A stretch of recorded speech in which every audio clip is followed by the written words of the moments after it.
¿Cómo le va? ¿Qué tal? Bienvenido. Estamos en nuestro programa con temas interesantísimos que nos ayudarán a mejorar nuestra calidad de vida. Soy Diego Hidalgo y así comenzamos.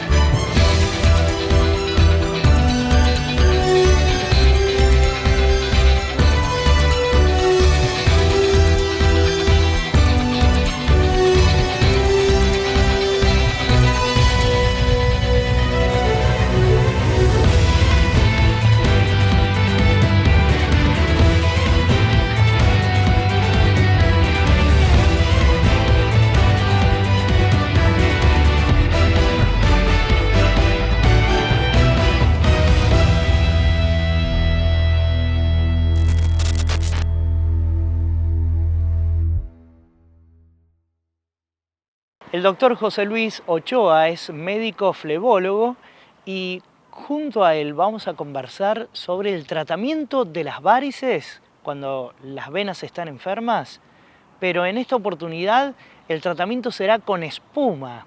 ¿Cómo es esto? La introducción que nos hace el profesional.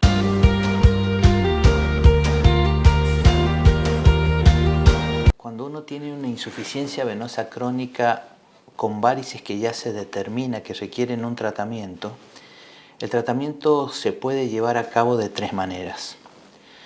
La primera de ellas, es decir, es la más sencilla, es cuando uno dice, bueno, yo voy a cuidar las piernas de este paciente, la voy a proteger, le voy a indicar actividad física, medidas de compresión, reposo adecuado. Eso suele pasar en algunas personas que tienen pánico a las cirugías o que por alguna razón de salud no se pueden operar o recibir tratamientos adecuados. Ese es el tratamiento básico. Posteriormente, sí, un tratamiento intermedio sin llegar a cirugías, donde lo que se hace es la inyección de un líquido que transformamos en espuma a través de una técnica especial, que se utiliza un líquido que es un detersivo, un detergente, que cuando uno lo moviliza se hace una espuma, penetra muy bien en las venas que uno inyecta y logra el objetivo de secar estas venas. También se usa este tratamiento en aquellas personas que por alguna razón no pueden o no quieren operarse, y a veces también se logra disminuir, incluso evitar las cirugías con este tratamiento con espuma. Cada uno de los flebólogos tiene una técnica especial, porque va mucho este tratamiento va mucho en la experiencia de cada uno de los flebólogos. Personalmente, yo lo que hago se llama esclerosis ecoguiada con espuma. Les recomiendo a mis pacientes que se hagan 3 sesiones en cada pierna con una distancia de tiempo de aproximadamente 4 semanas. Es muy poco agresivo, con muy buenos resultados, y se hace en ambulatorio, se hace en consultorio.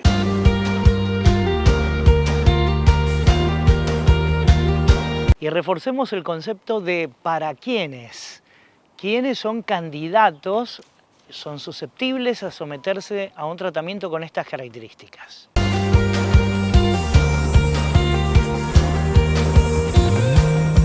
Muchas veces por distintas razones, desde salud, miedos, económica.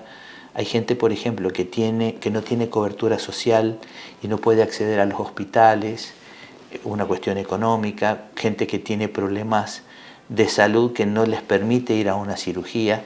Hay gente que simplemente porque tiene miedo de operarse. Con este concepto antiguo de que ¿para qué te vas a operar si después te vuelven a aparecer? Y la verdad que algo de cierto está.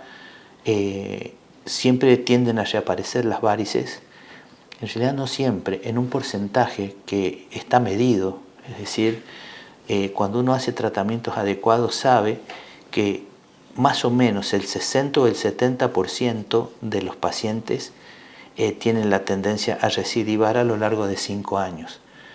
Pero esto es como cualquier enfermedad crónica, es decir, uno debe explicarle al paciente que esto no es que uno haga el tratamiento y me curé.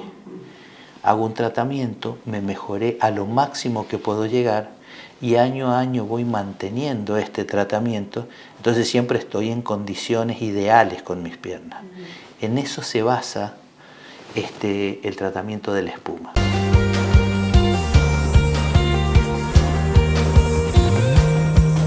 Y si hablamos de enfermedad de las venas, claramente, ¿qué patologías o en qué estadio es conveniente aplicar un tratamiento con espuma? Las varices que requieren tratamiento con espuma o quirúrgico están incluidas dentro de una clasificación donde uno ya comienza a verlas clínicamente, que son varices dilatadas. O sea, el diagnóstico de varices es aquella persona que tiene venas dilatadas y tortuosas que sobresalen de la piel. Cuando eso pasa, y ya tenemos el diagnóstico de varices de los miembros inferiores, nosotros podemos tomar estas tres conductas que yo te dije. Un cuidados en un extremo, en otro extremo la cirugía y en el medio el tratamiento con espuma. Vale decir que desde que yo tengo varices, desde pequeñas, no arañitas, varices, desde pequeñas, hasta varices ya avanzadas totalmente, inclusive con úlceras, se puede indicar el tratamiento con espuma.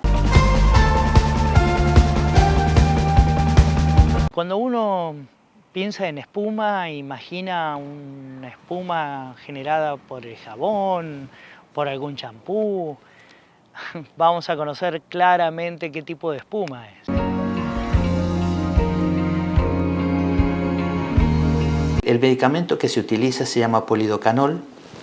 Es un medicamento en base básicamente detersivo, es decir, que tiene la propiedad de generar burbujas ante la movilidad. Se hace como una especie de trasegado entre jeringas que hace de ese líquido a una cierta velocidad y en un número de veces determinado, que hace que ese líquido que yo cargue en la jeringa se transforme en espuma. La espuma tiene la característica de que llega mejor a todos los sectores de la vena que uno decide esclerosar.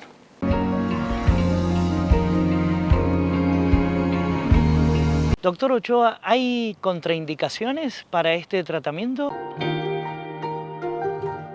Hay muy pocas contraindicaciones. Nosotros tenemos el cuidado de iniciar con pruebas pequeñas por si el paciente fuera alérgico. En la experiencia que yo tengo de todos estos años, nunca he tenido un paciente alérgico al polidocanol, que es el medicamento con el que se hace la espuma. Claramente, frente a una patología, a un paciente se lo somete a un chequeo previo, luego el proceso diagnóstico y un post-tratamiento que es el seguimiento de la evolución del paciente.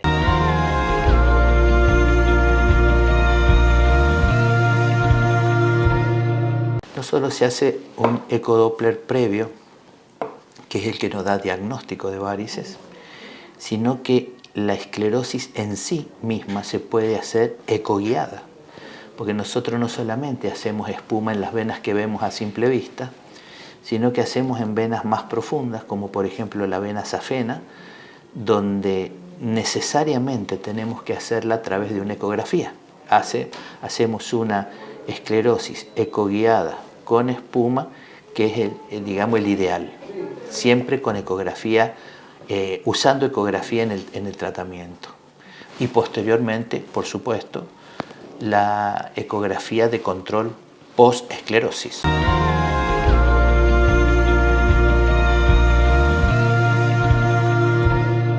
Y en el final del informe, las palabras del profesional, el doctor José Luis Ochoa, y esta es su reflexión y sus sugerencias.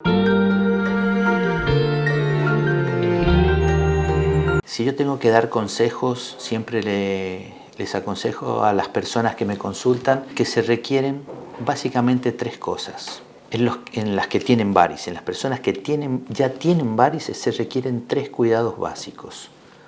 Mantener el peso y el reposo adecuado por un lado, tener una actividad física sin impacto pero constante por otro en segundo lugar, y usar una contención elástica que pueden ser vendas o medias. estas tres cosas, estas tres patas de esta mesa para pacientes con varices. Para pacientes que no tienen varices, son muy similares: mantener el peso y el reposo por un lado, hacer una actividad física que uno ya la puede hacer un poquito más intensa, cuanto más músculo menos varices. Y en algunas personas que tienen el problema de que su tarea laboral es estar muchas horas sentada o de pie, aunque no tengan varices, también deben usar las medias de compresión. Entonces, tres cosas: reposo adecuado y mantener el peso por un lado, tener actividad física adecuada en segundo lugar y contención elástica en tercero. Vamos a hacer la primera pausa en nuestro programa. Como siempre, quiero agradecer a la firma Scorpio SRL que me viste y a mis amigos de la óptica Neovisión por los anteojos recetados.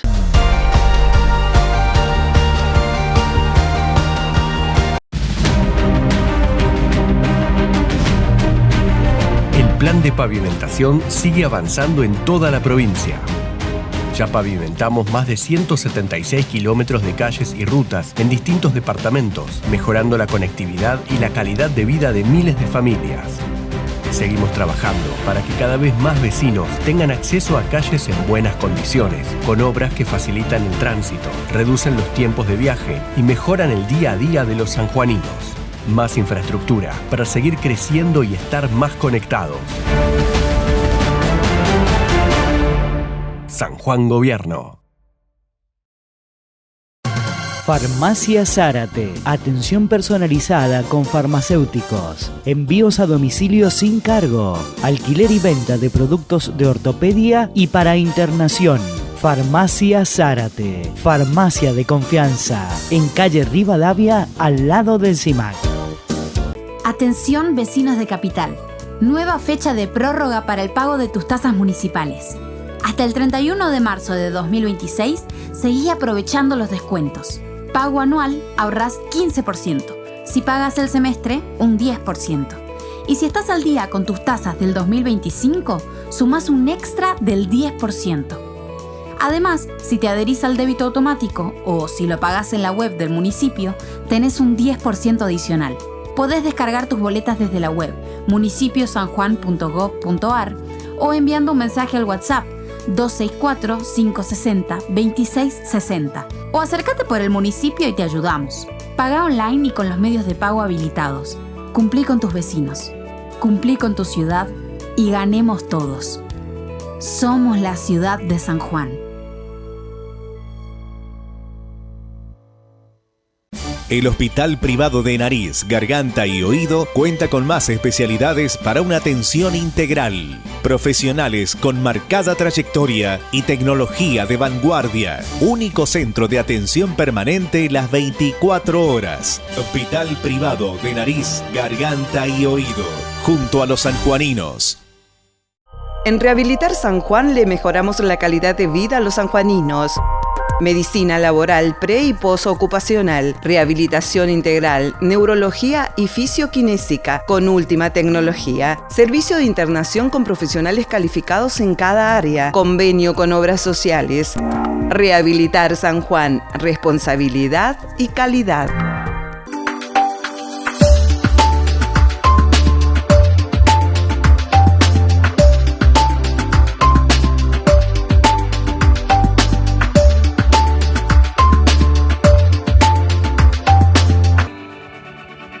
Todo Médica está preparado para abastecer el sistema sanitario de la provincia, tanto en el ámbito público como privado. Todo Médica cuenta con marcas exclusivas, reconocidas a nivel internacional. Todo Médica San Juan es mi lugar de confianza. Todo Médica San Juan, productos para el cuidado de nuestra salud. En San Juan hay futuro. Hay futuro en cada estudiante que se esfuerza por progresar. Hay futuro en cada docente que enseña con pasión. Hay futuro cuando tejemos vínculos con compromiso, cuando aprendemos en comunidad. Hay futuro porque hay universidad pública y gratuita. Universidad Nacional de San Juan. Acá hay futuro.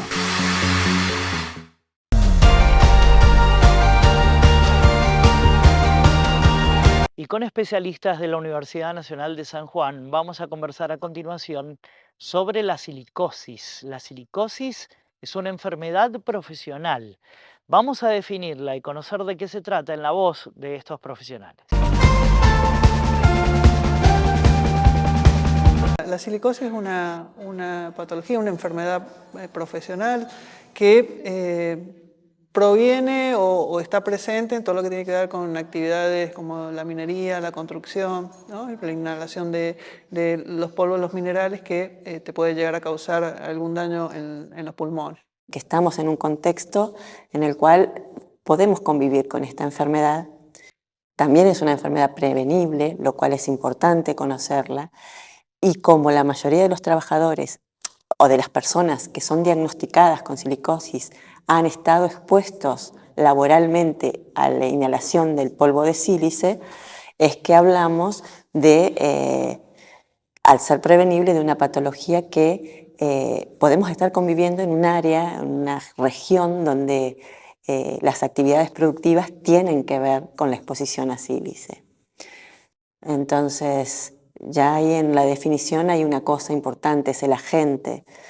El sílice es un mineral ubicuo en toda la corteza, está así como el oxígeno está en muchas partes, y básicamente en la arena de la playa, en la arena, en la grava, en el granito. Y es particularmente la sílice cristalina, que forma parte de estos minerales, la que ingresa vía inhalatoria en nuestro aparato respiratorio, y debido al tamaño particulado de esa sustancia, y que como vía de entrada aire inspirado, se detiene, y es difícil de que nuestro aparato, al reconocerlo como extraño, lo pueda expulsar, porque llega a la profundidad de las vías aéreas respiratorias, y la defensa que tiene el organismo es una respuesta inflamatoria con un componente evolutivo de fibrosis. Y esa fibrosis que se genera en nuestro pulmón en consecuencia hace que se limite nuestra capacidad respiratoria y conlleva la aparición de síntomas que por lo general es tardía, porque todo este proceso no es de un día para el otro, y es una enfermedad que aún cesando la exposición, ¿sí?, puede manifestarse. O sea que puede haber entre 10 a 15 años para manifestarse en su forma crónica. ¿Podría existir alguna manifestación, sintomatología, o es asintomático y puede aparecer más tarde con alguna secuela? Es imprescindible conocer, y además hay que tomar conciencia empresaria. Los trabajadores deben hacerse controles de rutina en forma periódica.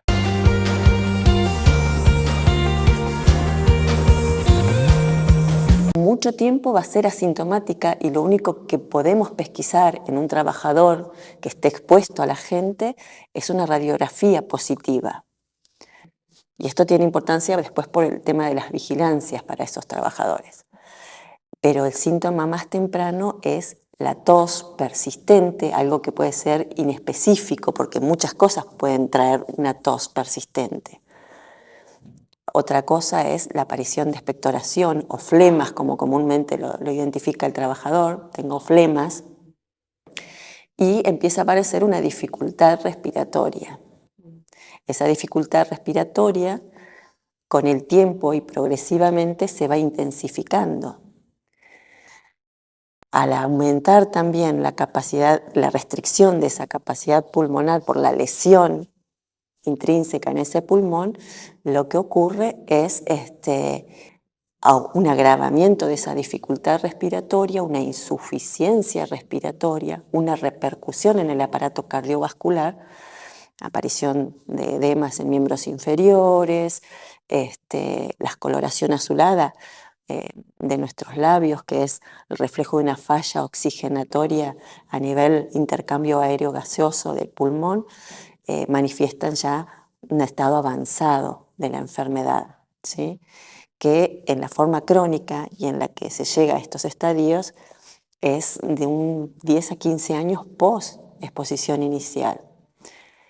También tenés una forma aguda que se manifiesta con exposiciones de cantidades o concentraciones muy altas de exposición a sílice y se manifiesta unos años antes. Pero bueno, las características radiológicas son las primeras en aparecer en estos cuadros. Y se caracterizan por nódulos cicatrizales en ese pulmón, que pueden ser nódulos únicos y que con el tiempo se van sumando nódulos hasta que se constituye la fibrosis nodular masiva del pulmón, ¿sí? En las etapas finales, que además de la insuficiencia respiratoria puede ser fatal y concluir con la muerte de esa persona. En la industria es muy importante concientizar de la presencia de este agente de riesgo. ¿Para qué? Para que los servicios de medicina laboral puedan controlar al personal en lo que tiene que ver con los exámenes médicos periódicos, ¿no? Es muy importante para que puedan evaluar cómo está la salud del trabajador a lo largo de los años dentro de la actividad. Para eso, digamos, es fundamental el seguimiento de la salud de los trabajadores expuestos a este agente de riesgo.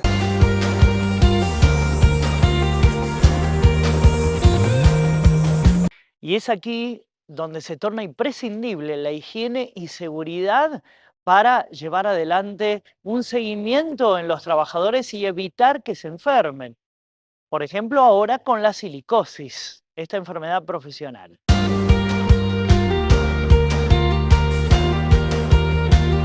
Cuando hablamos de prevención hablamos inexorablemente de las dos áreas. Funcionan integradas. Uno se ocupa de los riesgos higiénicos puntualmente.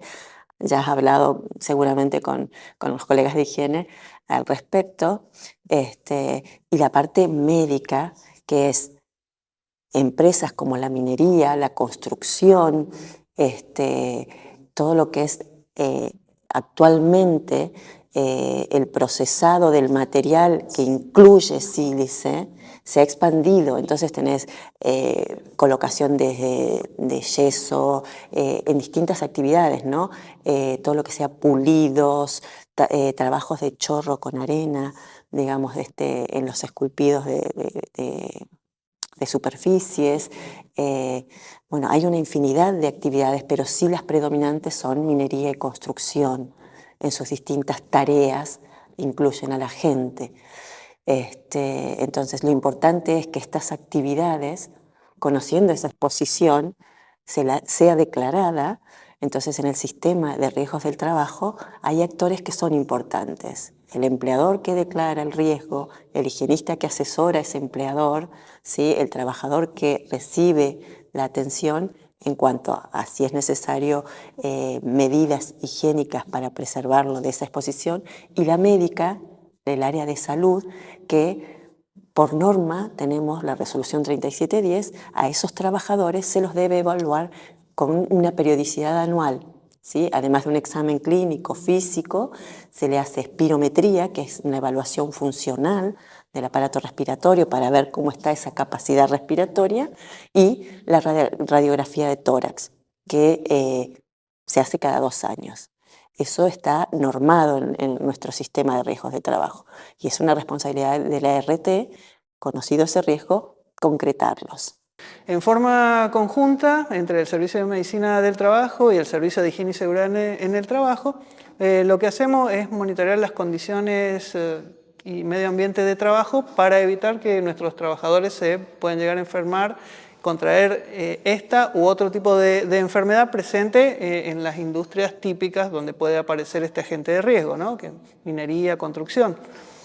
Por tal motivo, lo que se hace, aparte de una evaluación, de a ver si tenés presente el agente de riesgo, haces mediciones para saber cuál es el particulado que tenés en el ambiente y saber cuál sería la mejor forma de protegerlo para prevenir esto, ¿no? Ya sea desde mejorar las condiciones de la extracción, del tratamiento que se le da al mineral, hasta llegar al mejor EPP que se puede llegar a utilizar, es digamos, la protección respiratoria, la mejor protección respiratoria que uno pueda llegar a utilizar en estas actividades.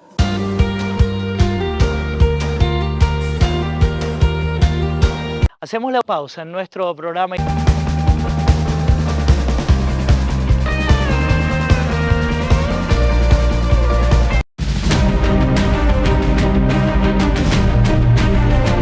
plan de pavimentación sigue avanzando en toda la provincia.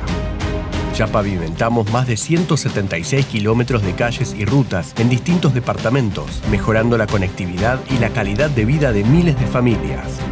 Seguimos trabajando para que cada vez más vecinos tengan acceso a calles en buenas condiciones, con obras que facilitan el tránsito, reducen los tiempos de viaje y mejoran el día a día de los sanjuaninos. Más infraestructura para seguir creciendo y estar más conectados. San Juan Gobierno. Ortopedia del Sur, del licenciado Jerónimo Galván, especialista en órtesis y prótesis, productos de ortopedia y rehabilitación, alquiler, fábrica de plantillas y calzado ortopédico, tecnología única en la provincia para el estudio de sus pies, calidad y atención personalizada. Libertador hacia el este, a una cuadra de Clínica El Castaño. Ortopedia del Sur, nos importa usted. Decir José Fasoli es decir carpintería de calidad en madera y ahora en aluminio también. Tecnología única en San Juan para lograr un mejor acabado en aberturas, muebles de cocina y placar. Contamos con pisos flotantes de madera y melamínicos de alto tránsito y residenciales. Asesoramiento y garantía. José Fasoli, carpintería de calidad. Tercera generación brindando confort a los sanjuaninos. Las aberturas de aluminio, de madera, muebles de cocina y placar del futuro complejo Catamarán son de José Fasoli, carpintería de calidad. En Óptica Neovisión contamos con la última moda en anteojos para sol y recetados. Asesoramiento en contactología con profesionales especializados. Servicio de óptica pediátrica especial. Óptica Neovisión, al servicio de sus ojos. Todos los medicamentos, productos de perfumería y regalos los encuentra en Farmacia Curí. Hacemos envíos a domicilio a los teléfonos 421-4546 y al 427-2210. Con la atención y rapidez que nos caracteriza. Farmacia Curí, en calle Entre Ríos, frente al Banco San Juan. En San Juan hay futuro. Hay futuro en cada estudiante que se esfuerza por progresar. Hay futuro en cada docente que enseña con pasión. Hay futuro cuando tejemos vínculos con compromiso, cuando aprendemos en comunidad. Hay futuro porque hay universidad pública y gratuita. Universidad Nacional de San Juan. Acá hay futuro.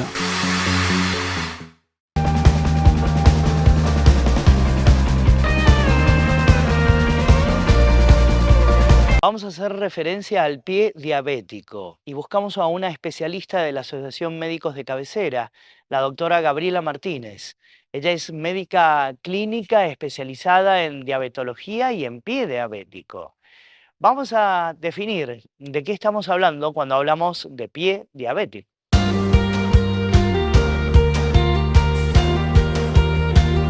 Es una complicación crónica de la diabetes, ¿sí?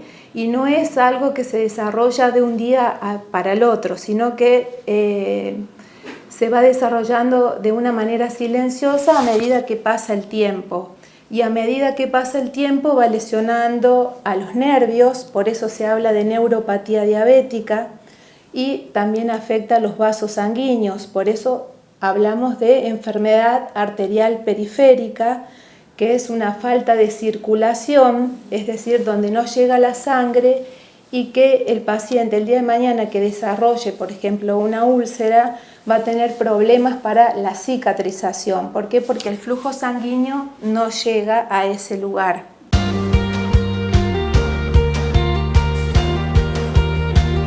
Doctora, ¿y cómo puede manifestarse un pie diabético?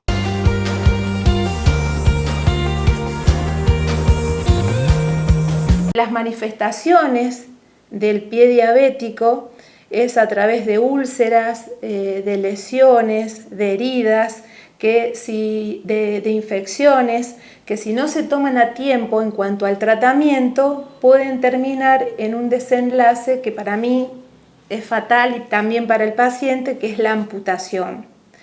Estadísticamente está demostrado que el 25% de los pacientes diabéticos en algún momento van a desarrollar una úlcera y en un 85% está demostrado de que los que sufren una amputación comenzaron con una úlcera. Pero yo con la prevención, con la educación del paciente, puedo lograr prevenir esa amputación en un 80%. Por eso es importante conocer sobre este tema.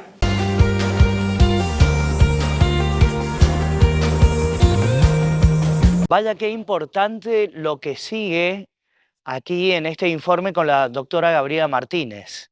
Estamos hablando de pie diabético y hablar de prevención, preste atención en lo que sigue. La prevención es fundamental de que el paciente tome conciencia sobre el autocuidado que tiene que tener. Ser consciente de que tiene que tener valores óptimos de glucemia no elevados para evitar este tipo de lesión a nivel de nervios y a nivel de vasos sanguíneos.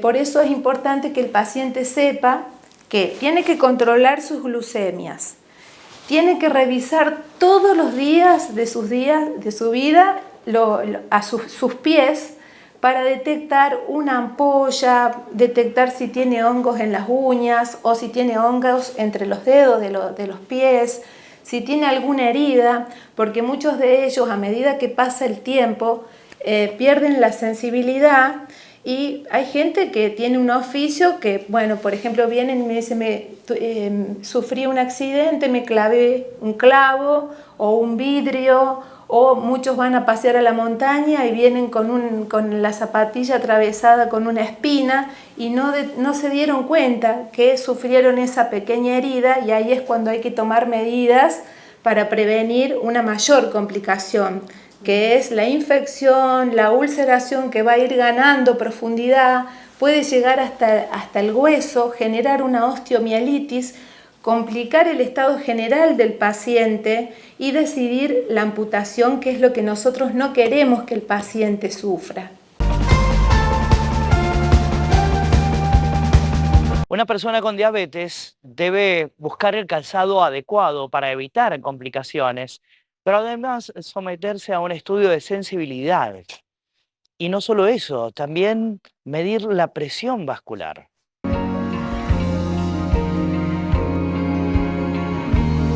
Un calzado ancho, cómodo, donde los pies estén bien amoldados al calzado, que no estén apretujados, que no estén superpuestos, que tenga la posibilidad el paciente de utilizar instrumentos ortopédicos si tiene dedos en martillo, dedos en garra o juanetes, por ejemplo. Visitar al podólogo por las callosidades, porque a veces tenemos un pie plano o un pie cabo y todo eso repercute en la salud del pie, que es el que soporta todo el peso de nuestro propio cuerpo. Y es lo que nosotros evaluamos al momento del examen físico, que eso sería parte de una valoración dermatológica, donde nosotros detectamos todo este tipo de cosas que te acabo de describir. Y también cuando el paciente nos da la oportunidad de valorar la sensibilidad de esa piel, si se perdió la protección de la sensibilidad, vuelvo a repetir, mediante ciertos elementos, ciertos instrumentos que utilizamos en el consultorio, que si vos observás acá en esta mesita, por ejemplo, la sensibilidad se puede medir con el monofilamento, no sé si se alcanza a ver a través de la pantalla, que yo voy a ir tocando distintos puntos del pie para ver si el paciente detecta el pinchazo que se le realiza con este monofilamento. También la sensibilidad se evalúa con el uso de un diapasón, que si yo lo toco con una prominencia ósea empieza a vibrar y yo se la coloco generalmente es en la articulación metatarsofalángica del dedo gordo del pie. Entonces cuando yo hago esto vibra, y si el paciente tiene la sensibilidad de vibración, tiene un tiempo también eso para determinar si la pérdida es leve, moderada, severa o no la ha perdido directamente. De esta manera evaluamos la sensibilidad. Y otra forma de evaluar también la parte vascular, como también te expresé, es tomando la presión arterial de ambos pies y de ambos brazos, y utilizamos una fórmula que se calcula el índice tobillo-brazo. Según el resultado, según el valor obtenido, puede ser normal, puede ser leve, moderado o grave, la enfermedad vascular periférica, que si está afectada, y como también reiteré hace un ratito, que si llega a desarrollar una lesión, a esa lesión le va a costar cicatrizar, porque no hay una buena llegada de flujo sanguíneo, ¿sí? Bueno, y también trabajo con un ecodoppler para detectar el flujo y poder tomar la presión arterial. Estos son los elementos de trabajo que tenemos para hacer un examen de pie diabético. Y hablemos sobre esta manifestación, hablar de la úlcera. ¿Cómo tratarla? A ver, ¿la utilización de cremas es adecuado? ¿La utilización de vendas? ¿Otros cuidados? Vamos a conocer. Siempre se evalúa mediante una placa radiográfica para evaluar qué grado de profundidad puede tener esa úlcera.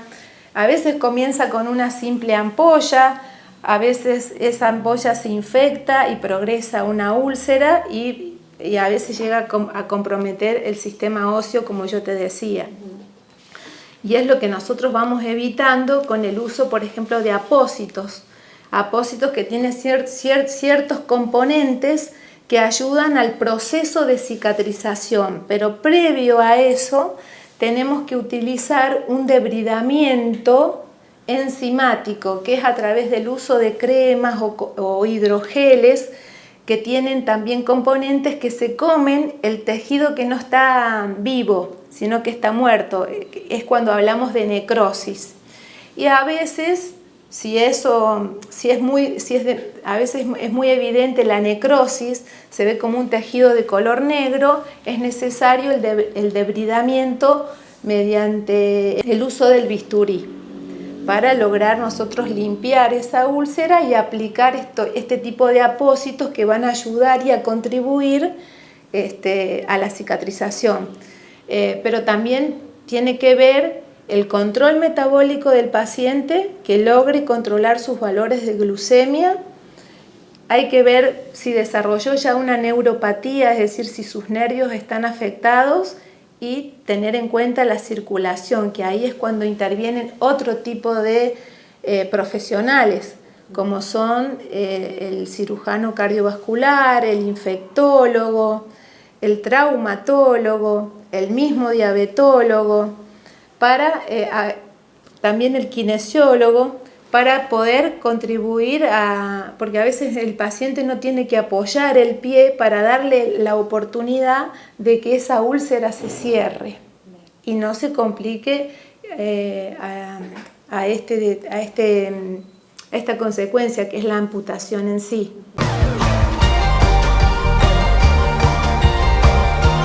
Doctor, en el final del informe consultarle si al tratamiento adecuado para evitar el pie diabético se le suma actividad física, cambio de hábitos en la alimentación, ¿esto podría resultar válido?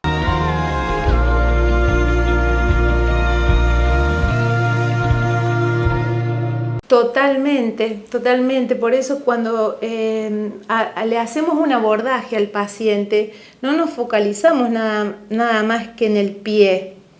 Sí hay que hacer un control anual de pie diabético, del examen de pie diabético, sí, como también hacer un control anual a nivel cardiológico, porque afecta a mis coronarias, a mi propio cerebro, por eso las enfermedades cardiovasculares tan prevalentes como el ACV y el infarto, el fondo de ojo para evitar la ceguera, el tabaquismo, si el paciente es diabético y encima fuma, es un hábito que hay que tratar de erradicar. También hay otros factores de riesgo como es la dislipidemia, que es teniendo colesterol alto, triglicéridos altos, y por supuesto, si yo me adhiero a una buena dieta, guiada por una nutricionista, sabiendo todos mis antecedentes patológicos personales, porque no solamente soy diabético, sino también puedo tener hipertensión y otros factores que te acabo de mencionar, más la actividad física y saber qué tipo de actividad física para no lesionarme mucho más, porque hay personas que, por ejemplo, la obesidad, que yo siempre digo en la época del COVID se transformó en un factor de riesgo, pero en realidad la obesidad es una enfermedad inflamatoria crónica que hace que desarrollemos todo este tipo de enfermedades, entre ellas la diabetes, la hipertensión, la dislipidemia, el hígado graso, la artrosis de rodilla. Por eso es muy importante que nosotros como sociedad tenemos que difundir, y desde el punto de vista médico, los buenos hábitos, la actividad física y la buena alimentación.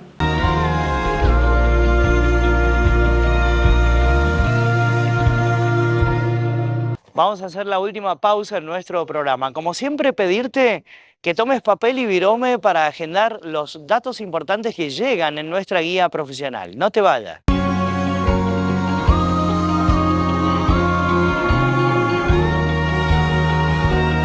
Dr. Daniel Matar, neumonólogo, especializado en trastornos del sueño. Turnos al teléfono 422-7656 y al 154-12-5242. ¿Necesitas recuperar energía, vitalidad, concentración, memoria, mejorar tu rendimiento sexual y físico? Ahora en San Juan hay un tratamiento médico innovador, efectivo y rápido. Pellets de testosterona, con resultados garantizados. Turnos al teléfono 264 50 57 862. Dr. Ignacio López Lima, cardiólogo universitario, especialista en ecocardiología y tomografía de corazón, diagnóstico. Dr. Rubén Balmaceda, especialista en coloproctología, lugar de atención Clínica La Pau, Sanatorio Argentino. WhatsApp para turnos 2645-037724. Dr. Julio Ríos, cardiólogo clínico. Lo encuentra en el Instituto de Alergia, Asma e Inmunología, calle Mendoza, 830 Sur. Teléfono para turnos 421-3812. Centro de Miopía y Astigmatismo del Dr. Juan Rocco. Atención de las enfermedades de la visión. Tratamiento de la presbicia con gotas. Turnos al teléfono 422-6071. Jujuy 167 Sur, planta baja, Ciudad. Servicio de Urología y Reproducción de los doctores Miguel Sojo y Mauricio Sojo, especialistas en andrología para el diagnóstico y tratamiento de las enfermedades relacionadas con la reproducción y sexualidad masculina. Encuéntrelos en CIMAC, en calle Rivadavia, frente a Plaza Aberastain, teléfono 429-3100. Dr. Fabio Alberto Pastrán, médico flebólogo, atiende en el Centro de Flebología, calle Güemes 66 Norte, teléfono para turnos 421-3773. El Teatro del Bicentenario inaugura su 10ª temporada con el espectáculo internacional Reflejos de Macondo, un íntimo homenaje a 100 años de soledad de Gabriel García Márquez, un concierto experiencia multisensorial con melodías al piano y cuadros fotográficos que se conjuga con degustación de vino. Viernes 13 de marzo, 2 funciones, 19 y 22 horas. Entradas con descuento en boleterías del teatro y en tuentrada.com. Teatro del Bicentenario, Ministerio de Turismo, Cultura y Deporte, San Juan Gobierno. En Rehabilitar San Juan le mejoramos la calidad de vida a los sanjuaninos. Medicina laboral pre- y posocupacional, rehabilitación integral, neurología y fisioquinésica con última tecnología, servicio de internación con profesionales calificados en cada área, convenio con obras sociales. Rehabilitar San Juan, responsabilidad y calidad. Atención vecinos de Capital. Nueva fecha de prórroga para el pago de tus tasas municipales. Hasta el 31 de marzo de 2026, seguí aprovechando los descuentos. Pago anual, ahorrás 15%. Si pagas el semestre, un 10%. Y si estás al día con tus tasas del 2025, sumás un extra del 10%. Además, si te adherís al débito automático o si lo pagás en la web del municipio, tenés un 10% adicional. Podés descargar tus boletas desde la web municipiosanjuan.gov.ar o enviando un mensaje al WhatsApp 264-560-2660 o acércate por el municipio y te ayudamos. Paga online y con los medios de pago habilitados. Cumplí con tus vecinos, cumplí con tu ciudad y ganemos todos. Somos la ciudad de San Juan.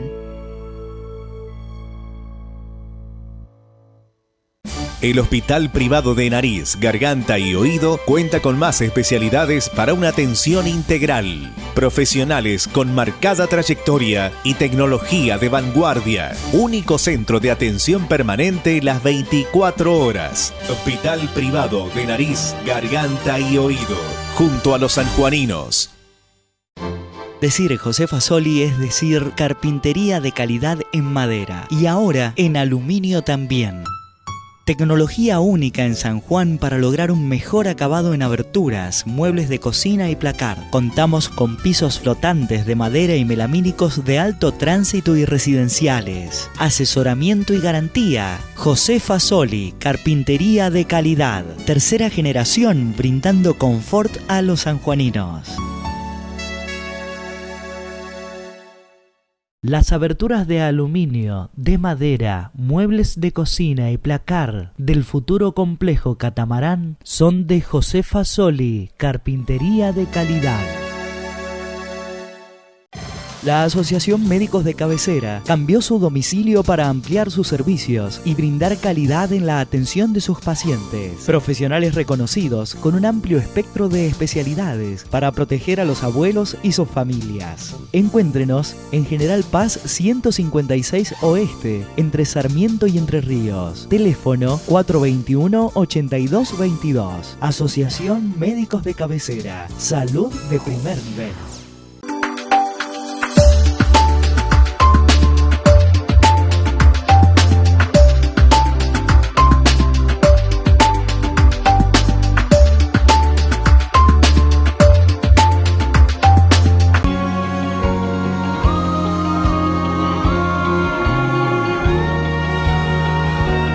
El doctor Juan Carlos Rocco es médico oftalmólogo y el tema elegido es la conjuntivitis estacional o conjuntivitis alérgica. Vamos a conocer en la introducción que nos hace el doctor. Puede ser de varios tipos esa conjuntivitis. Lo bueno de la que vamos a hablar ahora, que no es contagiosa, es el ojo rojo normal. Puede ser por una bacteria, puede ser por un tóxico, alergia o por un virus. Esos 4 tipos de conjuntivitis hay. La conjuntivitis alérgica, la más común que estamos viendo en esta época justamente, se produce por el polen, el polvo o el pelo de los animales. Generalmente personas alérgicas les introducen el ojo y produce una reacción alérgica bastante importante y eso hace que el ojo se ponga rojo. Rojo, puede tener picazón, ardor, molestia, una sensación de como que tiene una basura adentro del ojo y una secreción que generalmente que es acuosa, a diferencia de una conjuntivitis con una bacteria que puede ser más amarilla o purulenta. Y frente a esta manifestación, esta situación, ¿cómo actuar? ¿Qué hacer? Lo ideal es tratar de ver el origen, o sea, detectar qué es lo que le ha producido la alergia. Puede ser el pasto, lo más común, el pelo de unos animales, el polvo en las personas que tienen cortinas en su habitación o en la casa. San Juan es un clima muy seco, muy terroso, entonces eso hace que empeore mucho la alergia. Lo ideal, después de detectarlo, tratar de lavarse con agua fresca, agua de la canilla, hacer compresas frías y ver si no mejora, ir al oftalmólogo para que lo solucione. La verdad que probé con todo, pero no obtengo los resultados y definitivamente estoy concurriendo al médico. ¿El médico qué hará?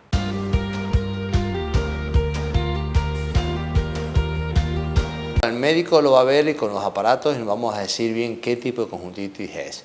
Estas conjuntivitis que nombré al principio son muy similares todas, o sea, es muy difícil determinar el origen. Entonces por ahí al ser difícil determinar el origen no sabemos bien el tratamiento. Entonces por eso es muy importante detectar cuál es el origen. Con un examen de lámpara hendidura, con un microscopio especial lo podemos determinar.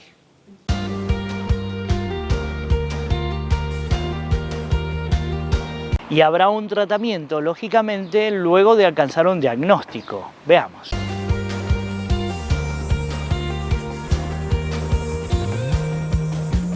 Vamos de menor a mayor, compresas de agua fría, agua helada de la heladera. Si vemos que no mejora, empezamos con unas gotas antihistamínicas, o sea, unas gotas antialérgicas. Y en casos más graves, y solo muy contados casos, y bajo la supervisión del oftalmólogo, corticoides. Lo más importante es determinar cuál es la causa de la conjuntivitis, o sea, qué es lo que le produce la alergia, porque para evitar que eso vuelva a suceder.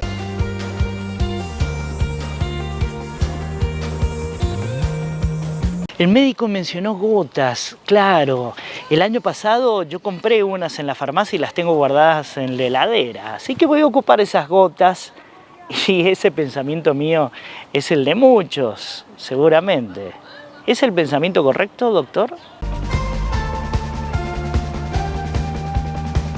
Esa automedicación no es buena porque, como te dije, vos lo has dicho perfectamente, muchos pacientes hacen eso y el antibiótico, por ejemplo, que generalmente uno tiene en la casa, no sirve para nada, porque el antibiótico es para un germen, lo que hay que usar es un antihistamínico, un antialérgico. Por eso, determinar bien la causa, te repito, es muy difícil determinar el origen de la conjuntivitis al principio, o sea, qué conjuntivitis es. Por eso es bueno que el oftalmólogo sea el que lo ayude, lo decida y que se medique bien y no pierda tiempo o dinero comprando gotas que no le va a servir. Doctor, pero los consejos de la abuela nunca fallan. Mi abuelita me dijo que ante esta situación me coloque té, un saquito de té allí en el ojito y que me va a mejorar. ¿Esto sirve?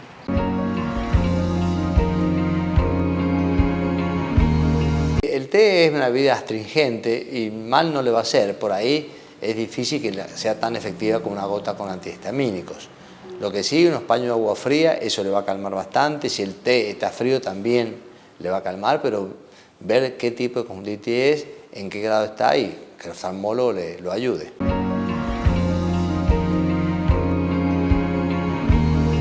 Me agarró conjuntivitis alérgica. ¿Puede reaparecer?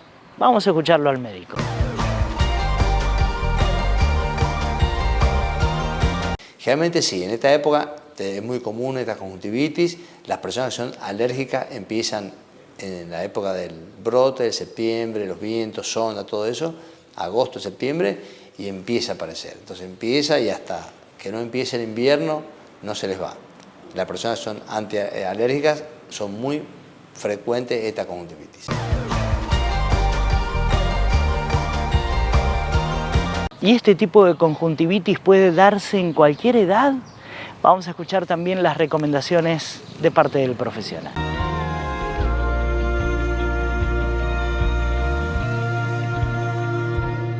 En cualquier persona, lo bueno que tiene esta conjuntivitis es que no son contagiosas.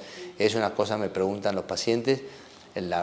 Si alguien en la familia lo tiene, no significa que otra persona lo van a tener.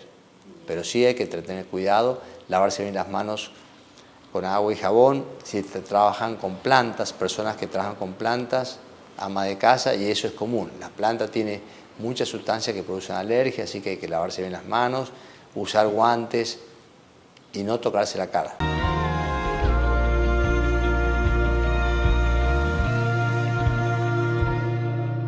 Y así llegamos al final de nuestro programa. Recordá las vías de contacto que aparecen en pantalla y estarán a tu disposición para efectuar cualquier tipo de consultas, inquietud. Y hasta ese próximo encuentro, pedirte por favor que cuides muchísimo, pero muchísimo tu salud. ¿Por qué? Porque nos interesa sobremanera que vos estés bien. Gracias por elegirnos, gracias por estar.